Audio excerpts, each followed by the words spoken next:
In the meantime, we have some more video from earlier today that we want to show you, but first, a little bit of context before we do show you this. Earlier today, a lawyer Tony Busby calling for the Texas Rangers to investigate the death of Brianna Aguilera. She's the Texas A&M student. I don't believe we've covered it yet here on Brooklyn News Live, but it has been a big story in Texas. She was a Texas A&M student found dead on a sidewalk there on campus. The Austin police later saying she was it was a death by suicide caused by herself. Busby and Aguilera's mother are disputing the police department's ruling of suicide, citing a lack of thorough investigation, and are calling for the removal of the lead detective. They held a press conference earlier today. Let's listen in.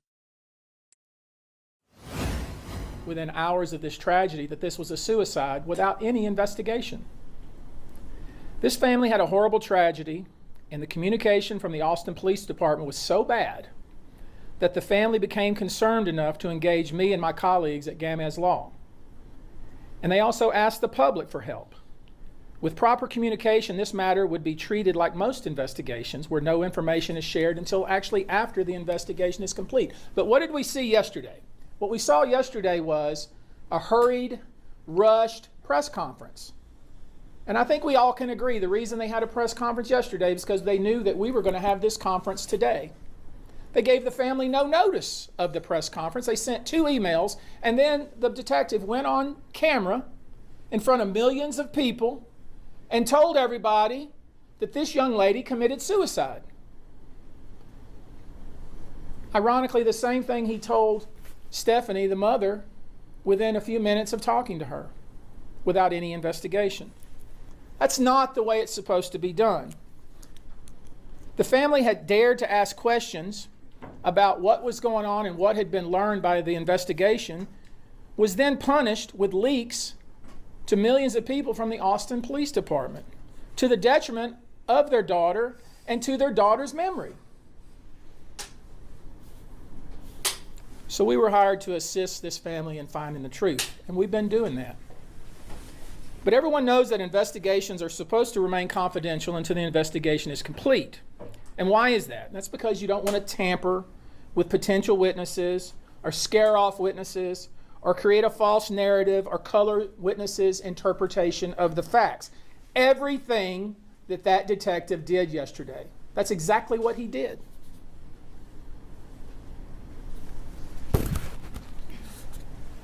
Do you realize that the autopsy has not been completed?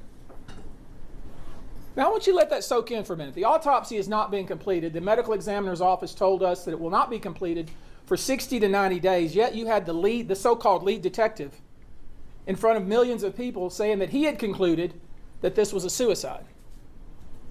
Now how unprofessional is that? The police department asked the medical examiner to do a toxicology report. We don't have the results of that toxicology report, yet this investigator stood in front of all of you and said that he had concluded this was a suicide, even though by law he doesn't have the authority to make that conclusion. Only the medical examiner has that authority. The police department also asked for a rape kit to be done. They admitted to us yesterday in a Zoom call that, well, if they do the rape kit, we don't even know where they're going to send it to. This is what we're dealing with, and that's the reason we're involved. It's like the Keystone Cops over there in Austin. And it's incredibly frustrating to this family. Why would the Austin Police Department hurriedly perform or set up a press conference and leak details of the investigation and suggest to you that there was a suicide note without the medical examiner ever even performing their job? Why would they do that? Now what he told us, I'll tell you what the investigator told us. He said, oh my goodness gracious, the witnesses are getting death threats. I said, from whom? Why? No answer, because it's foolishness, absolute foolishness. And it's that kind of conduct that caused the family to try to find somebody separate from the Austin Police Department to investigate this. We don't have a toxicology report, we don't have a rape report, we don't have a cause of death, and none of those things Don't put that on top of that. None of those are conclusions that a police detective, a corporal, can make. He doesn't have the statutory authority to determine the cause of death. And I'm surprised that none of you even asked that question.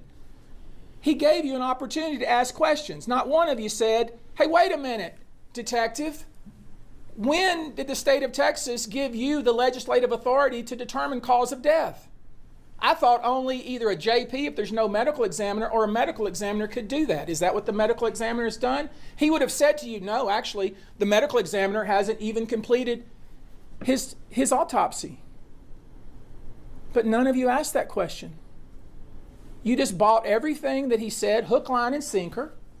And then you published your most of the things that I saw on Instagram and the newspaper were cause of death determined. Young lady committed suicide. That's irresponsible. That's irresponsible. You should not do that. You should say, wait a minute, detective. How many times have you been written up and reprimanded? Detective. Wait a minute, when did you have the statutory authority, detective, to determine cause of death? Detective. That's your job. Now it's my job. The public dissemination of information by the Austin Police Department during an investigation, the way it was done yesterday, is unethical, unprofessional, and incredibly damaging to an objective, unbiased investigation. And it's also damaging to the memory of this child. All this family is asking for is a thorough, complete, unbiased, open-minded investigation. That's all they're asking for. That's what any parent would ask for whose child went to college, went to a game, lost her for several hours, and then found out hours and hours later that she supposedly jumped off a balcony. And with just a few questions, a few pointed questions, quickly figure out that these investigators, this so-called investigator, did not know what he was talking about. We're going to get into that. You can't close a case before you even have the cause of death from the medical examiner. Period. Full stop. You don't have that right. You don't have that authority. We have to get this right. This is not just for this family. This is for any family. You have to get this right. You can't close a book in the middle of reading a chapter and say that that's closed and it's over. That's not how it works. You can't misclassify a death like this. When you misclassify a death, you're planting a lie in the soil where truth should grow.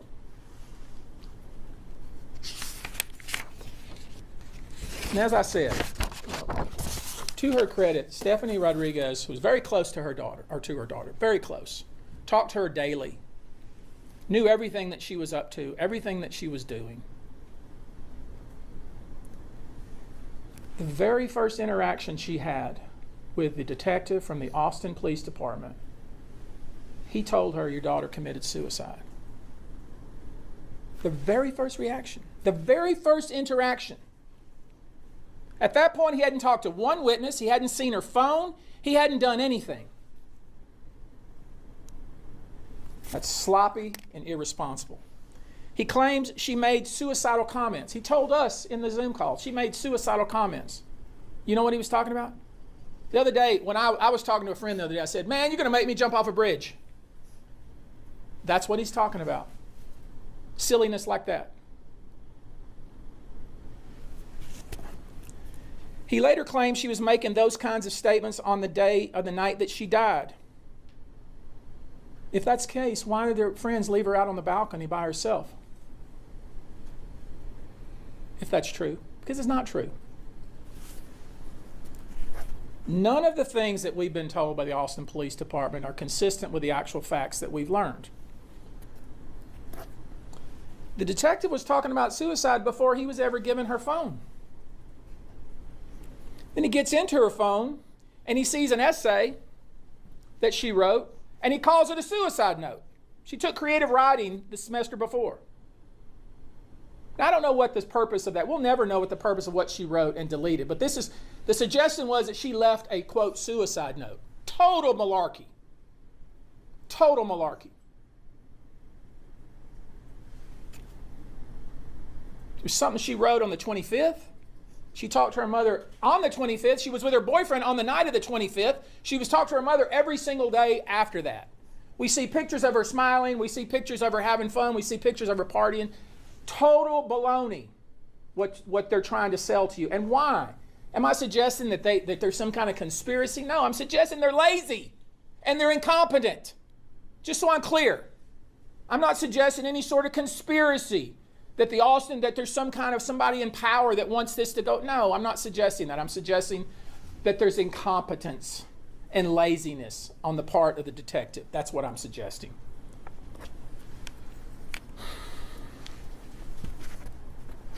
The suggestion they've made is she wrote an essay, because it's not a note. She wrote an essay on the 25th that she deleted, and then she goes and kills herself 4 days later. This is their logic. It's really ridiculous. So, a few things they didn't bother to even explain. I don't even know what they did, honestly. I know what we've done. We sent someone to the apartment. We had someone take the dimensions of the apartment. We had somebody measure the railing and the height of the railing. We know how tall Brianna was. She was 5'2". The railing's 44 inches. You don't fall over it. There's no furniture out in the balcony. There's nothing to climb up on, to jump off. Anyone that's on that little balcony, it's literally as big as this. It's a little bitty old balcony. And there's a window just like that you can see onto the balcony.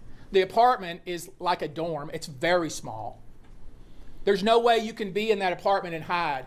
If you're in the apartment, people know you're in the apartment. It's a little small apartment. No offense to the apartment complex, but that's what it is. It's like a little double-room dorm with a small balcony with no furniture. These are easy things to find out. Things that you would say, wait a minute, you're saying that this young lady was out on the balcony and she was 5'2", she had to somehow climb over the railing to try to kill herself? Then certainly you guys could see that. Certainly you knew that was happening. How could that possibly be? It doesn't make any sense because it didn't happen that way. She was 100 pounds, 5'2". There's no way she could fall over that railing accidentally. There's no way to be on the balcony and you be inside and not know somebody's on the balcony. It's not possible. It's almost impossible to be inside the apartment and not know somebody's in the apartment with you, even though there's 2 little bedrooms. This is called common sense. I tell you what's most concerning. They didn't explore the fight that Brianna apparently had with somebody at the tailgate at the Austin Rugby Club. I think she went to, what was the name of the tailgate that they had there? Some student organization. Latin Economic Business Development. Latin Economic Business Development tailgate at the Austin Rugby Club. There was an altercation between her and another female. No investigation of that. Turns out that other female was in the apartment with her that night. There was a witness between 12:30 and 1 a.m. who posted on TikTok. Many of you have seen it. Young man posted on TikTok that he could hear up above at around the 17th floor in that general area fighting, screaming. Somebody saying, "Get off of me!" And then a muffled sound. He posted it, got many, many views. You can get on TikTok and look at it now. We talked to him this morning. You guess what? Here's the irony. Or maybe here's the tragedy. The police didn't bother to talk to him. Now, why wouldn't they talk to him? He had incredibly specific information about what he heard. He could hear it loud enough. He could hear the words that were spoken. "Get off of me," and screaming. And then a muffled cry between 12:30 and 1 p.m. right next to the apartment. We had an expert say, wait a minute, could he hear that? We had to engage an expert to say, is it possible that he could actually hear that? The expert said, absolutely. Absolutely could hear that. It makes a lot of sense. Never talked to by the police. We have a witness who was in the apartment across from the apartment where this apparently occurred, who could hear running back and forth and screaming. And then she said, I could tell something bad had happened.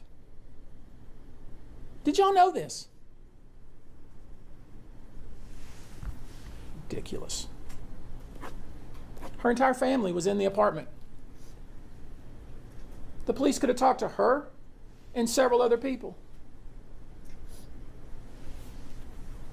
They failed to look into the anonymous message that was sent. There was an anonymous message that was posted that said, hey, I have specific information that this young lady was locked out on the balcony. Did you know that? It's not part of the investigation. Why is it not part of the investigation? Because they made their decision literally within minutes. Within minutes. Now here's where it gets a little dicey, and here's where I'm having it, and I want to be very careful because I don't want to be accusing anybody, because I'm not accusing anybody other than the APD, the Austin Police Department, not doing its job. At first we were told that she jumped from the balcony and the three ladies, the three young women that were in the apartment, and we're talking about, as I said, a tiny little apartment, were asleep and didn't know where she was. That's what we were told first. That they were asleep, they didn't even know she was on the balcony, they didn't know where she was, and that's the reason why they didn't call the police until 12:15 the next day. That's what we were told. That's part of the cops' timeline. Okay? Put up the timeline, Ryan. They said, according to the plot, we haven't talked to them, these who were in the apartment, three of them, one of which was the lessor or the lessee of the apartment, who vacated the apartment the very next day and never went back. Did you know that? This is the timeline that the police gave us yesterday. This is the timeline. And if you can't look at that timeline and 1 second point out the problem of that timeline, then you're not doing your job. We'll get to it. So at first we're told that the three women didn't know where she was and they were asleep. That's what we were told. And that they didn't know where she was, they were looking for her, and they were texting her mom, and it wasn't, and they decided about 12:14 the next day, 6 hours later almost, that they decided at that point they couldn't find her, so they were going to call the police. This is what we were told by the Austin Police Department. Lay aside what was heard happening at about 12:30 to 1 o'clock that night. Lay aside what the witness across the hall said. Lay aside what the man down on the street said. Just disregard all that. This is what the police say. It must be right, according to them, because they did such a thorough investigation. This is what they gave us. Not one of you have asked a question about it. Not one of you. But this is what they said. Her friends called the police at 12:14 the next day because they didn't know where she was. They hadn't seen her. They thought maybe she had went out. That's what they said. Keep that in your mind. When I asked the police that, like, wait a minute, how is that possible? How is that possible? A whole group of 14 or so people came into the apartment that night after they'd been out partying. They got there about 11 or so. Everybody left. Right? That's what they say. And it left just 4 girls there, 4 young women. Right? And the 4 young women, 3 of them didn't call the police till 12 o'clock the next day because they didn't know where she was. That's what the police say. Lay aside what the witnesses have said about that, and lay aside the fact that that's a really small apartment. It's hard to get lost in that little small apartment.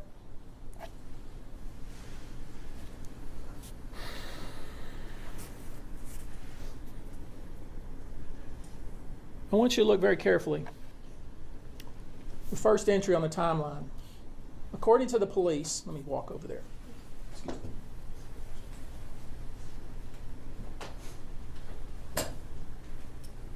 Brianna did not have her phone.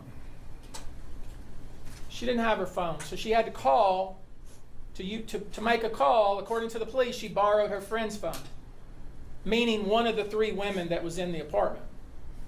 Now look at this very carefully.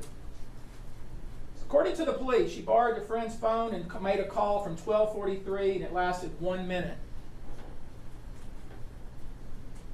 At 12:46, 2 minutes later, the police were responding to a 911 call because she was outside on the ground. Now do the math. So you're probably thinking, well, she must have, she hung up her friend's phone and she just jumped. She hung up the phone and she dropped it on the balcony and she jumped.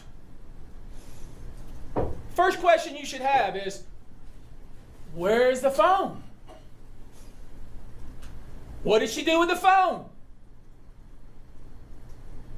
I asked the police that 3 different times. 3 times.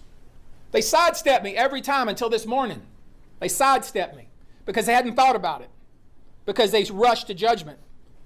They finally answered the question this morning. And you know what they said to me this morning? And they said it, and they didn't even realize what they were telling me because they're so sloppy. I made them put it in writing. I have it here. I'll read it to you. Austin Police Department did not find the phone on Miss Aguilera. Miss Aguilera returned the phone to its owner before she was seen going onto the balcony. Now, how is that possible? That is 180 degrees different than what you told us previous. That is absolutely contrary to what you told us previous. Previous, you said the 3 women were asleep. You said they didn't know where she went.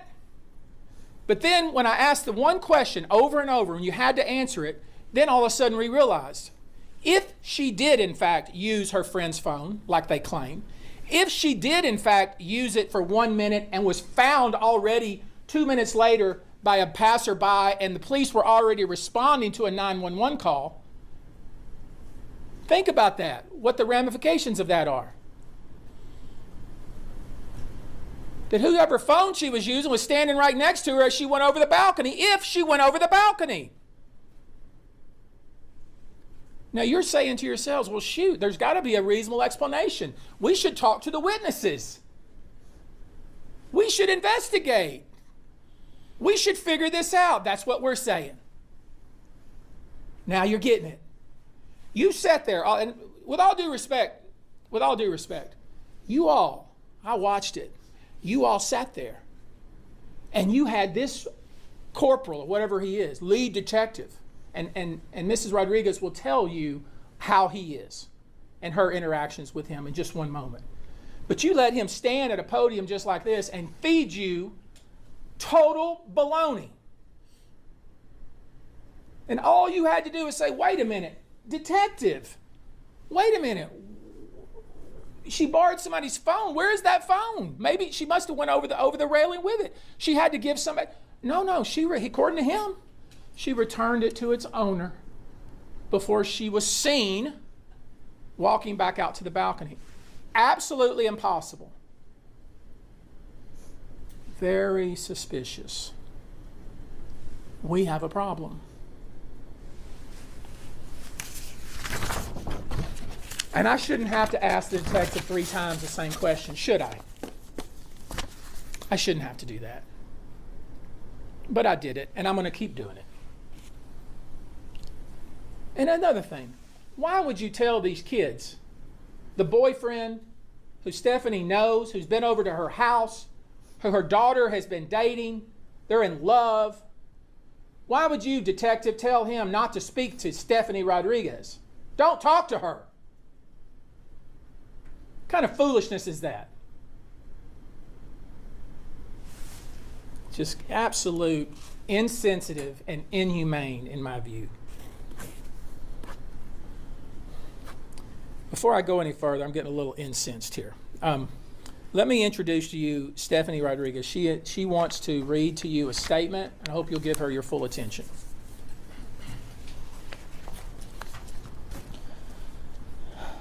Hello, my name is Stephanie Rodriguez, and I'm the mother of Brianna Aguilera.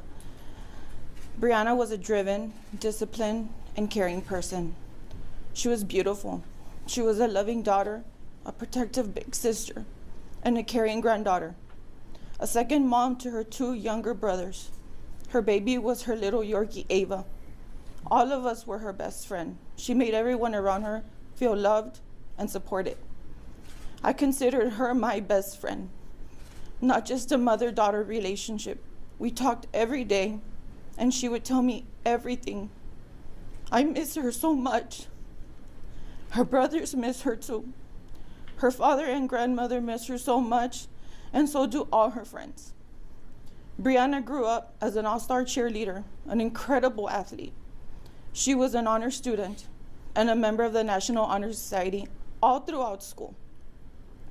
Christmas was her favorite time of year. She loved decorating, baking, and hiding the elf on the shelf for her little brother. Her brothers already miss her so much. Brianna graduated magna cum laude from high school. She was accepted to many colleges, but chose Texas A&M. She was studying political science and criminal justice. She was not like most young girls. She loved writing more than watching TV. Her favorite class at A&M were her creative writing classes. She dreamed of attending law school in New York and wanted to become a criminal defense lawyer. She was so smart and had such a bright future. She dreamt of a life of where she could make a difference. My daughter was not suicidal. I know my daughter better than anyone. We spoke every day. I spoke to her on the 25th, the 26th, and the 27th. Even the morning of the 28th, she was not suicidal. To the Austin police, I can deal with you being annoyed each time I called or tried to talk to you.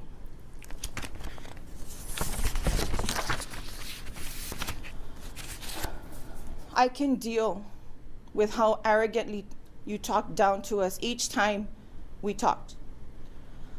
I can deal with you telling my daughter's friends not to talk to me like I am some sort of criminal. But I cannot deal with you doing a news conference and saying false things about my child without a thorough investigation. I cannot deal with you jumping to conclusions and not performing an actual investigation. I cannot deal with your failure to do your job. Do your job.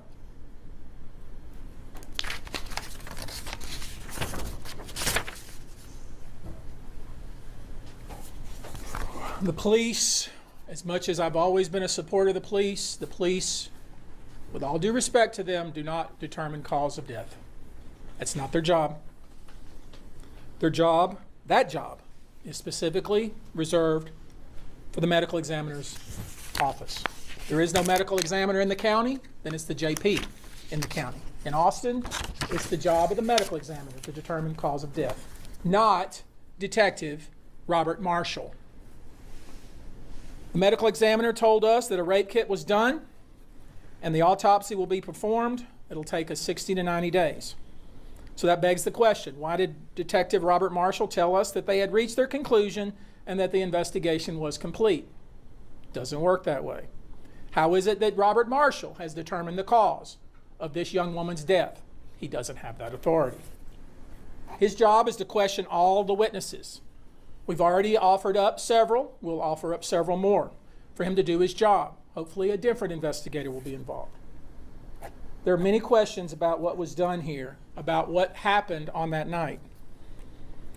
And it's already going to be incredibly difficult for the Austin Police Department to conduct an objective investigation at this point. And that's because the way that the Austin Police Department has handled this and jumped to conclusions within hours of this tragedy disqualifies the Austin Police Department from further investigation of this matter. So, I'm doing this today. I'm calling on the Austin Police Department to reopen the investigation with a different investigator, to reassign Robert Marshall and put this in the hands of a different investigator. Failing that, I will be calling on the governor to engage the Texas Rangers. We will submit a formal packet to them with all the evidence we have gathered so far, and we will gather. We intend to present 30 to 40 pages of information, statements, and other factual data that they need to do a proper investigation. And here are the questions I hope are answered. Austin Police Department, why would you close your investigation without having all the facts? Why not wait for the autopsy results? Why not wait for the rape kit result? And who would you send it to if you've already made up your mind? Why not question all the witnesses, the ones that we've questioned? The young man who was down on the ground, who heard somebody say, "Get off of me," or the young lady and her family across the hall who heard running, screaming, and, quote, something bad had happened. Why not question them? Why not examine all the phones of the friend group? We asked that question in the Zoom call. You know what we were told? We don't have the power to look at their phones. Hogwash. Hogwash. You have that power. And you need to do it. Why hold a hasty press conference to announce that this young lady had killed herself without even talking to her mother to see what her affect was leading up to the 28th? You heard what she said. She knows her daughter. She knows her daughter more than anyone. Why not talk to the friends immediately? Why wait? Why wait to talk to her friend group? Why not talk to them immediately? Why did you let the owner of the apartment, that is the young woman who was leasing the apartment, vacate the apartment? Literally vacate the apartment and leave town. Why won't the boyfriend talk to us? The boyfriend that was a longtime boyfriend of this young lady and was very friendly with her mother. Why can't we see the texts? Why can't we see the phones? Where's her wallet? Where is Brianna's wallet? It's missing. They didn't tell you that, did they? I see you writing. They didn't tell you that, did you? If you had asked the question, they would have told you that. They told you what they wanted you to hear. They didn't tell you the complete facts. Her wallet is missing. Why did her friends wait until 12:14 the next day to report her missing? If she had borrowed the phone and returned it the night of, 2 minutes before she jumped her death.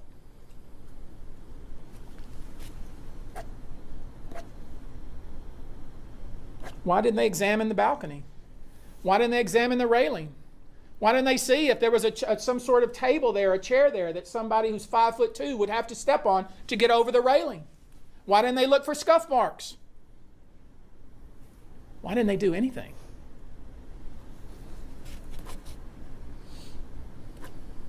They didn't even bother to look to whether if somebody did in fact jump off the balcony, whether they would end up in the tree that's 30 some odd foot forward of the apartment. Y'all didn't ask that question either. The laws of physics aren't different in the city of Austin, you realize. The same laws of physics as exist here in Houston.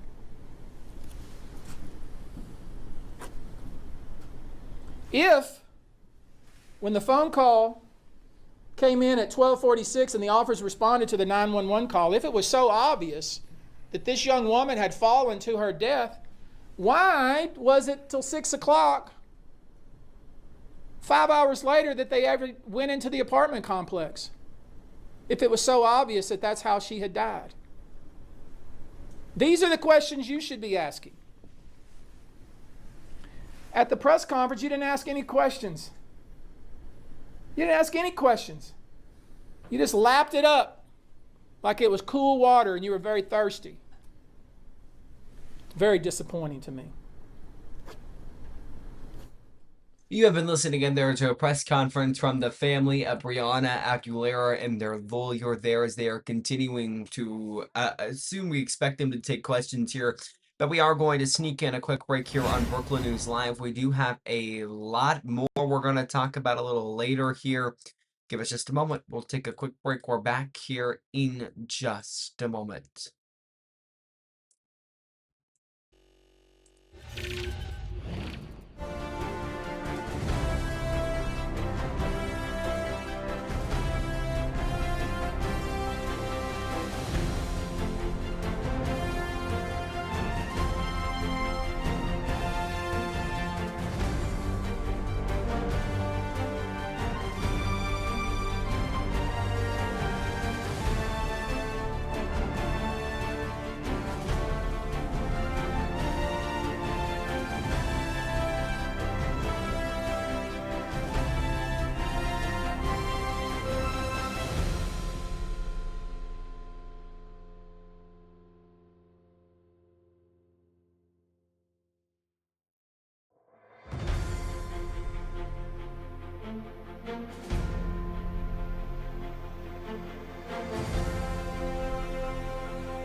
Welcome back into Brooklyn News Live. We are continuing to monitor the Aguilera family attorneys holding that press conference after the Austin Police Department ruled that Brianna Aguilera died by suicide, something her lawyers are testifying against and saying that's false.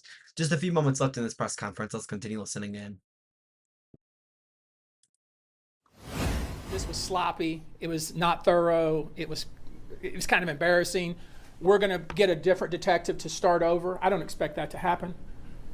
I expect what's going to happen is I'm going to send a formal letter to the governor asking for the Texas Rangers to be engaged. And I'm going to submit a detailed packet to the governor's office and ultimately to the Texas Rangers to actually do an investigation to figure out what actually happened, because we still don't know. Notice I haven't suggested to you what happened, because I don't know. I'm starting to get a sneaking suspicion. So I've given you a lot of information. So what is your headline? Your headline is this: there are serious and disturbing questions raised with regard to the Austin Police Department's handling of the investigation surrounding the death of Brianna Aguilera. The Texas Rangers have now been called to intervene. Thank you very much. Let's go. He did answer that question there. Sorry, couldn't quite get it there. They just wrapped up that press conference there. Again, that was lawyer Tony Busby speaking, and her mother as well there for a short moment there, as he's just calling for the Texas Rangers to investigate the death of Brianna Aguilera. She's that Texas A&M student, and for the Austin Police Department to remove the lead detective from the case. Busby and Aguilera's mother dispute the police department's ruling of suicide, citing a lack of thorough investigation there. So we're gonna keep our eye on that